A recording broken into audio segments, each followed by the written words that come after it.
বিটিচিত যোৱাবাৰো আমি নিৰ্বাচনত অকলে প্ৰতিদ্বন্দ্বিতা কৰিছিলোঁ, এইবাৰো বিটিচিত আমি নিৰ্বাচনত অকলে প্ৰতিদ্বন্দ্বিতা কৰিম। আমাৰ পঞ্চায়ত জিলা পৰিষদত মিত্ৰতা আমি নকৰোঁ, নিৰ্বাচনৰ পিছত আমি যি কৰিব লাগে আমি কৰিম।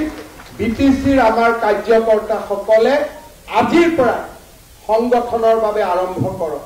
কিন্তু এটা মই অনুৰোধ কৰিম, চিডলিৰ উপ নিৰ্বাচনত আমি আগত যেনেকে সহায় কৰিছিলোঁ UPPL দলত আমি সিমানেই সহায় কৰিম। আমি চিডলি বিধানসভাখনত যাতে UPPL দল জিকে তাৰ বাবে আমি অফুৰন্ত সহায় কৰিম। আমাক কোনে সহায় কৰিছে নকৰিছে তাৰ বিশ্লেষণ আমি নকৰোঁ, কিন্তু বৰপেটা লোকসভাত আমাৰ দলৰ কাৰ্যকৰ্তাসকলে AGP দলক বিজয়ৰ বাবে সৰ্বোত্তম প্ৰচেষ্টা কৰিছিলে।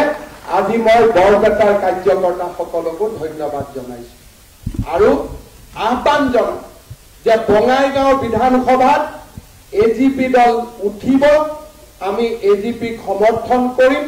মই যাতে কতো এটা কথাও নুশুনো যে আমি মিত্ৰ দলৰ আদৰ্শৰ পৰা আমি আঁতৰি আহিছো। আমি সকলোৱে অফুৰন্ত কষ্ট কৰি বঙাইগাঁৱত আমি AGP দলক বিজয়ীৰ বাবে আমি কাম কৰিম। চামুগুৰি আসন আমি জিকিম নিজিকিম আমি নাজানো, কিন্তু আমি বীৰৰ দৰে প্ৰতিদ্বন্দ্বিতা কৰিম, সি নিশ্চিত।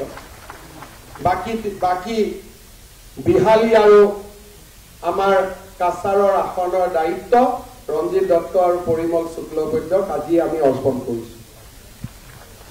তেখেতসকলে নেতৃত্ব ল'ব, তেখেতসকলে আমাক বিজয়ী কৰাব, আমাক য'ত প্ৰয়োজন আমাক মাতিব আমি যাম, কিন্তু তেওঁলোকৰ নিজৰ ঘৰৰ চিট বিজেপিক জিকোৱাৰ দায়িত্ব তেওঁলোকৰ। মই বিশেষ ক'বলৈ মোৰ একো নাই, মোৰ প্ৰাৰ্থীও নাই, মোৰ প্ৰাৰ্থী দিবলগীয়াও নাই, গতিকে সেইবিলাকৰ পৰা মই মুক্তি, বহুত দূৰত থাকিম আৰু সেই সময়ত ঝাৰখণ্ড নিৰ্বাচনত মই ব্যস্ত থাকিম। গতিকে কাৰ্যকৰ্তাসকলে এই নিৰ্বাচনটো খেলিব লাগিব।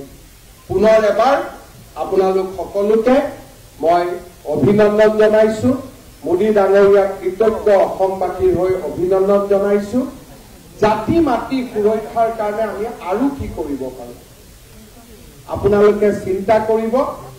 য'ত যেনেকে আপোনালোকে পৰামৰ্শ দিয়ে আমি সেই পৰামৰ্শ গ্ৰহণ কৰিম। আমি একেলগ হৈ কেতিয়া হিন্দু সংখ্যা লঘিষ্ঠ হয় তাৰ পৰিসংখ্যা আপোনালোকে জানে, কিন্তু প্ৰতিটো দিনে আমি সংগ্ৰাম কৰিম আমি যাতে অসমত সংখ্যাগৰিষ্ঠ হৈ থাকিব পাৰোঁ। कहाँ है मणिपुर का न्याय? आज कहाँ है? हम पूछना चाहते हैं। मेरा अपना प्रधानमंत्री जी है,